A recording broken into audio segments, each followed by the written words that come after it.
አሰላሙ አለይኩም ወራህመቱላሂ ወበረካቱ። ቤተሰብ ሰላም ሰላም፣ እንዴት ናችሁ? ከኔ ጋር ሁሉ ሰላም አልሐምዱሊላህ። እናንተ ያላችሁበት እንዴት ናችሁ? ከኔ ጋር አልሐምዱሊላህ። ያው እንደሚታወቀው ትንሽ ሳውዲ ላይ ሙቀት ጨምሯል ማለት ነው። ያው የሌላውንም ሀገር ባላቀም ትንሽ ሙቀቱን ቅዝቃዜውም ሲፈራረቅ ደግሞ ያው የሚያሳድረው ተጽዕኖ አለና ትንሽ እሱ ነገር ነው እንጂ አልሐምዱሊላህ ረብል ዓለሚን። እናንተስ እንዴት ናችሁ በያላችሁበት? እና ውድ ቤተሰብ የዛሬው ቪዲዮ ከሀገር ወደ ለስራ ብላችሁ ወደ ሳውዲ የሚሆን ወደ ዱባይ የሚሆን ወደ ተለያየ ሀገር የምትሄዱ ልጆች በተለይ የማዳም ቅመም ሆናችሁ ለመስራት አስባችሁ የምትሄዱ ልጆች ቅድሚያ ማድረግ ያለባችሁ ነገር ልትወጡ ስትዘገጃጁ ቅድሚያ ማድረግ ያለባችሁ ነገር እዚህ ጋር መታችሁ የት ትውደቁ የት ትረፉ ምናምን የሚታወቅ ነገር የለም። ከሀገራችን ነይተን ስንወጣ ያው ስራ ልንሰራ ምናምን በቃ ያው የማዳም ቅመም ሆነን ስራ ልንሰራ አስበን ነው የምንወጣው። ፕሮሰሱም እንደዛው ነው። በዛው መንገድ ነው የምንጨራርሰው። እዚህ መተን ግን ምን እንደሚገጥመን አናቅም። ስለማናቅ አንደኛ ነገር በቃ ብችሉ እዚህ ጋር አሁን ሰው ያላችሁ ሰዎች እኛ ሰው ያስፈልገንም ምናምን ብላችሁ ዝም ብላችሁ የዚህ ያሉትን ሰዎች ዘመዶችም ከሆኑ እህት ወንድምም ከሆኑ የእነሱን አድራሻ እንኳን በስርዓቱ የት እንዳሉ ሳታውቁ ዝም ብላችሁ ማንም ምንም አያስፈልገንም ብላችሁ ችላ ብላችሁ መምጣት የለባችሁም ማለት ነው። ሰው የሌላችሁ ከሆናችሁ ምንም ማድረግ አይቻልም። ያው ዱዓ ነው። ሰው ያላችሁ ከሆነ ግን ስበብ ማድረስ አለባችሁ። እህት ካለ ወንድም ካለ ዘመድ አዝማድ አጎት አክስት ምናምን ካለ አድራሻቸውን የት ሰፈር እንደሚኖሩ ስልክ ቁጥራቸውን ምናምን የተለያየ ነገር ይዛችሁ መምጣት አለባችሁ። እና የሆነ ነገር ቢገጥማችሁ የሆነ ነገር ቢደርስባችሁ ደውላችሁ እዚህ ጋር አሁን አገር ላይ ነው እንጂ ያን ያክል ብዙም ማንስማማው ማንረዳዳው እዚህ ቦታ ላይ እንኳን አይደለም የተወለደ ሰው ማናቸውም ሰው ቢሆን ይተዛዘናል፣ ይተሳሰባል፣ ይረዳዳል ማለት ነው። እና የሆነ ችግር ደርሶብሽ አጎትሽ ጋር አክስትሽ ጋር ወይም ደግሞ ሌላ ዘመድሽ ጋር እህት ወንድም እንዳለ ተውትና ሌላ ዘመድ ጋር ደወለሽ እንደዚህ ሆንኩ ብትይ እንደወጣሽ ግቢው የሚልሽ አይኖርም። አንዳንድ አሉ በእርግጥ ጠንከር ያሉ። እኔም ያጋጠመኝ አለ። ትምህርት ነው ግን እሱ ትምህርት ነው፣ ትማሩበታላችሁ። አላህ በእኛ ላይ የጻፈው ነገር አይቀርም። ሁንም ያለው ነገር አትሆንም ያለው ነገር በቃ ነክቶን ያልፋል እና እሱ የጻፈልን ነገር አይቀርም። ግን እኛ ስበብ ማድረስ አለብን። አንደኛ ነገር ይሄ ነው። ሁለተኛ ነገር በፊት ላይ የሚመጡ እህቶቻችን ጎበዞች ነበሩ፣ ጎበዞች ናቸው። ወደዚህ ሲመጡ አይኛ ምግቡን አልለመድነውም፣ ሀገሩን አናውቀውም፣ ስለዚህ የሆነ ነገር አዘጋጅተን መሄድ አለብን ብለው የሆነ ነገር ይዘው ይመጡ ነበር። ምግብ በቃ እዚህ ያለው ምግብ እስከሚለማመዱት ምግብ ከዛ ይዘው ይመጡ ነበር ማለት ነው። አብዛኛውን እንደዛ ያጋጥመኛል። አሁን ላይ ግን ዝም ብለን ነው የምንመጣው። እኔ አሁን ስመጣ ምንም ነገር አልያዝኩም። ምንም ነገር ዝም ብዬ ነበር የመጣሁት። አይደለም መዳም ቤት ከገባሁ ቀርቶ መንገድ ላይ ራሱ ስመጣ ጾም ነበረ። አየር መንገድ ላይ ደግሞ ፕሌን ላይ የሚሰጥ ምግብ ብዙም አይደለም። የሚመቸንም አይመቸንም ውስጥ ገብቶ ይቀላቀለንም አይቀላቀለንም ግን ከጉረሯችን ለማውረድ ራሱ እንቸገራለን። ያው ነው በቃ ማለት እዚህም አየር መንገድ ላይ የሚሰጠን መንገድ እሱንም ለመመገብ ልምድ ይጠይቃል። እሱንም ማለት ነው። እና እኔ በመጣሁ ሰዓት አሁን ረመዳን ላይ ነበር የመጣሁት። ረመዳን ላይ ሊያልቅ መጨረሻ ቀናቶች ላይ ነው የመጣሁት። ስመጣ የመጀመሪያ ቀን ያው ስሁርን ቤቴ ተመግቤ ከዛ በሁለተኛው ቀን ሪፖርት ነው ያልኩት ማለት ነው። ሪፖርት ዋልኩኝ፣ እዛው አመሸሁኝ። ምን ኤሪፖርት ቢሮ ውስጥ ነበርኩኝ እንጂ ቢሮ ውስጥ ዋልኩኝ። ማታ ወደ ኤሪፖርት ለመሄድ ማለት ነው። ከዛ ቢሮ ውስጥ ውዬ ቢሮ ውስጥ ስውል እንኳን ሰው ማፍጠሪያ ገዝቶ አያዘጋጅም። ምንም አልመሰለኝም። በቃ ከዛ በቃ ያው ያለው ነገር ትንሽ አላደለ ስንለይ ከሀገራችን ስንወጣ ማናገው ሀገር ስንመጣ ያው መጨናነቅ አለ አይደለ? እሱ ነገር አለና የምግቡን ነገር ምንም ቦታ አልሰጠሁትም።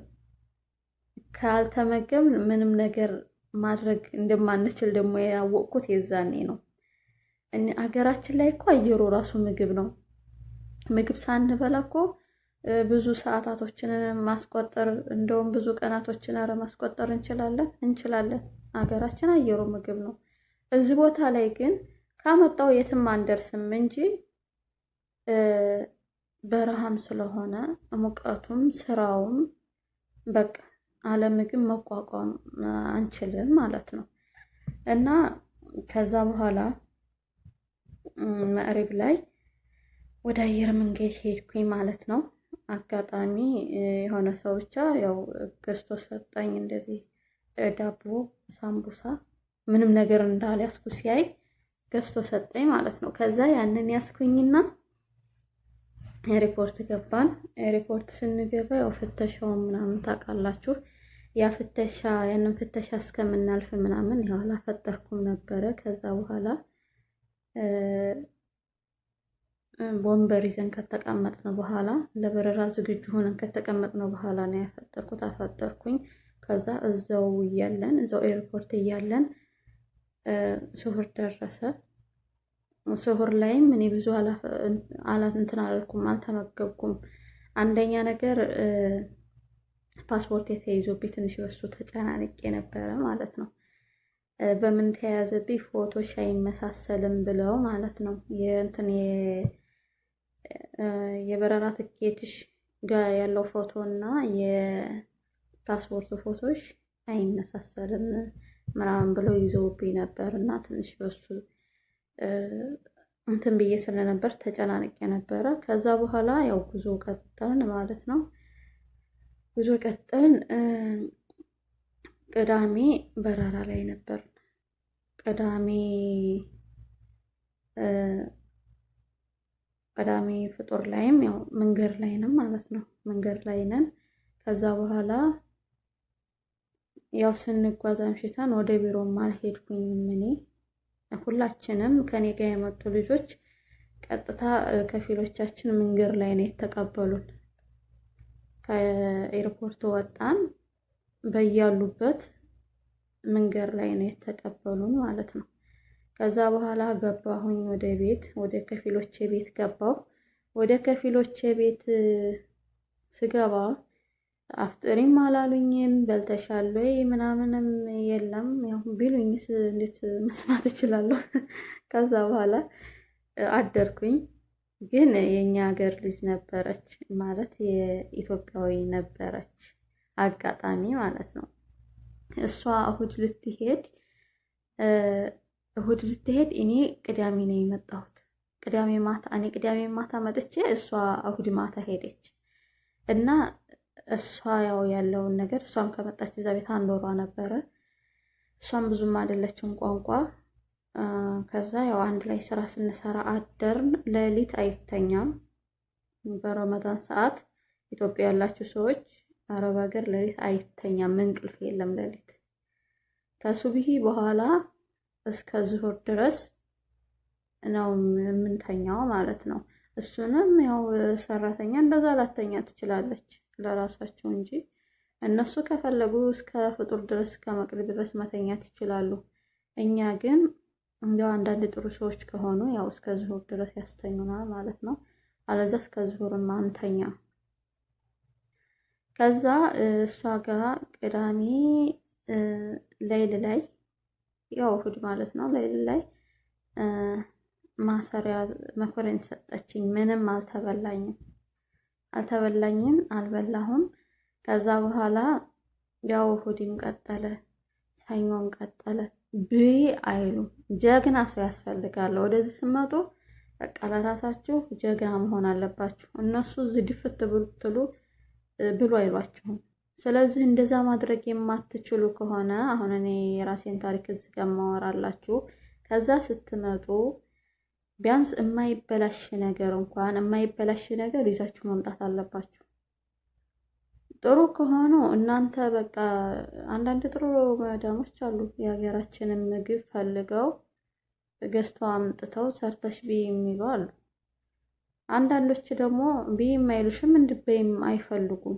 ስለዚህ እንደዚህ አይነት አጋጣሚ ስላለ ቢያንስ እንኳን ትንሽ ቋንቋ እስከምንላመድ ቤቱን አላደር ብለን እስከምናየው በቃ ድፍረት እያደር ስንላመድ የሆነ ድፍረት ሞራሉ ይመጣልናል ማለት ነው ምንም ነገር ለማድረግ።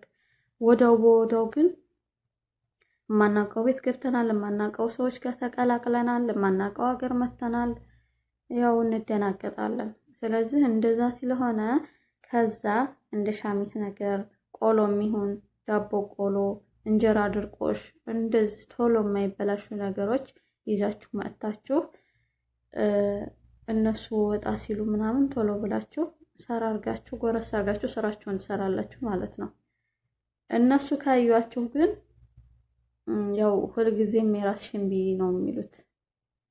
እነሱ ካዩ አንድ ጊዜ የሆነ ነገር ካዩባችሁ በቃ በዛው እንደሳሏችሁ በዛው ነው የሚያጸድቋችሁ። ለምሳሌ መጀመሪያ ላይ እንደገባን አሁን ጎበዝ ሆነን ራሳችንን ስንከባከብ ለራሳችን ሰርተን ምግብ ብልት ምናምን ካረግ ሁልጊዜም እንደዛ ብናረግ ምንም አይሉም። መጀመሪያ ላይ ግን እየፈራን ምናምን ተወዛግበን ዝም ብለን ባዶ ሆዳችንን እየተጠማረርን ስራችንን ብቻ ካልን አንድ ቀን ወይ ተላምደናል ብለን ወይ ደግሞ ሲጠናብን ሰውነታችን ሲደክም በቃ እኔ መብላት ፈልጋለሁ ብለን ሰርተን ስንበላ ቢያውን የዛኔ በቃ አራስ ነብር ነው የሚያረጋቸው፣ ይቀያየራሉ። በቃ መጀመሪያ እንደማትበይነ የሳሉሽ በዛው አለመብላት አለብሽ እንደዛ ብሎ ነው የሚያስቡት። እና አንደኛ ነገር መጀመሪያ እንደገባን ምግብ ጧት ትርፉ ይቅር ምሳ ሰዓት፣ ቁርስ ሰዓት፣ እራት ሰዓት እንደምንመገብ ማወቅ አለባቸው። ካልሆነ በቀን አንዴ ብቻ ስንበላ ካዩን ሁልጊዜም በዛው በቀን አንዴ ብቻ ነው መብላት ያለባቸው ብለው ነው የሚያስቡት። እና እንደዛ እንዳይሆን ስንገባ ደፋር መሆን አለብን። እኔ ለራሴ ግን እኔ ሰው እንላለሁኝ እንጂ ምናልባት አንዳንድ ሰው ተመክሮ የሚተገብር ሰው አለ። እኔ ለራሴ ደፋር አይደለሁም፣ ሰው እንላለሁ እንጂ ለራሴ ራሱ ደፋር አይደለሁም። እንደዚህ ግን አሁን እየለመድኩ ነው። ኢንሻአላህ እለምዳለሁ፣ እየለመድኩ ነው ማለት ነው። ምክንያቱም ካልተመገብን እኛ እንዴት ብለን ነው እዚህ መቋቋም አንችልም። ስራው አለ፣ ሙቀቱ አለ፣ በዛ ላይ ሰዎቹ ነዝናዛ ናቸው። ስንቱን እንቋቋማለን ካልበላን። ስለዚህ ግዴታ መብላት አለብን እና ቤተሰቦችዬ እንደዛ ነው። እና ደግሞ እባካችሁ ውዶች በባህር አትምጡ፣ በባህር አትምጡ። እንኳን በባህር መታችሁ ራሱ ህጋዊ ሆናችሁ መታችሁ ስቃዩ እየበዛ ነው ያለው። እኛ ኢትዮጵያኖች እንደምንሰቃየ ደግሞ ሌላ ዜጎች አይሰቃዩም። እኛ ግን በጣም እየተሰቃየን ነው። እኛ ላይ በጣም ስቃይ ይበዛል። ስለዚህ እንደውም ብቻ መሄዳችንን ኢትዮጵያ ሆነን እንደው መሄዳችንን ብቻ ከሀገር መውጣታችንን ነው እንትን የምንለው የምናስበው የምናልመው እሱ ነው። ዋናው እሱ አይደለም። ዋናው እዚህ መተን አላማ ኑሮን ነው የምንመጣው። ዝም ብለን ያለ አላማ ብድግ ብለን አንመጣምና አላማችንን ለማሳካት መጀመሪያ አጀማመራችንን ከዛው ማሳመር አለብን። ረጋ ብለን አስበን በኤጀንሲ ስንመጣ በምን አይነት ኤጀንሲ ነው የምንሄደው የሚለውን ነገር ማሰብ አለብን። በቃ ጥሩ ነው ወይ? የሆነ ነገር ቢደርስብኝ ቶሎ ይደርስልኛል ወይ? ከሆነ ችግር ውስጥ ያወጣኛል ወይ? በቃ የሆነ ሰብአዊነት አለው ወይ ሰውየው የሚለውን ነገር እሱን አስበን መጀመሪያ እንደው ብቻ ከሀገር እንውጣ ሳይሆን እሱን መጀመሪያ ማሰብ አለብን ማለት ነው። እሱን እርግጠኛ ሆነን ፕሮሰሱን መጀመር አለብን ማለት ነው። ሲቀጥል ደግሞ በባህር የምትመጡ ልጆች እንደው ማለት እኛ የምናየውን እናንተ የምታየው አይመስለኝም እንጂ እዚህ ቦታ ሆነን የምናየውን ነገር አሁን እዚህ ሰው ሲሞት ሰው ሲቆስል በቃ የባህር የውሃ ራት የውሃ ቀለብ ሆኖ ሲቀር እኛ ያንን እያየን እዚህ ስቃይ ውስጥ ነው ያለነው። መቋቋም አቅቶናል። የምር ያንን እያየን እያሰብን እኛ በጣም አእምሯችን እየተነካ ነው ያለው። ይሄን ስላችሁ በሌላ ነገር አትሳሉት። የሀገር ልጅ ወጥቶ ሲቀር ያማል። በጣም እናዝናለን። እዚህ ቦታ ያለን ሰዎች በጣም እናዝናለን። በቃ እንደዛ ስለሆነ በባህር አትምጡ። ህጋዊ ሆናችሁ የመምጣት እድል ከሌላችሁ በባህር አትምጡ። ሀገራችሁ ላይ ሆናችሁ በቃ ተወከላላህ ብላችሁ ሀገራችሁ ላይ ያገኛችሁትን እየሰራችሁ መኖር ይሻላል ማለት ነው። እና የሞት ጌጥ አለው። የሞት ክፉ ደግሞ እንደዚህ ወጥቶ በመንገድ ላይ መቅረት ከባድ ነው።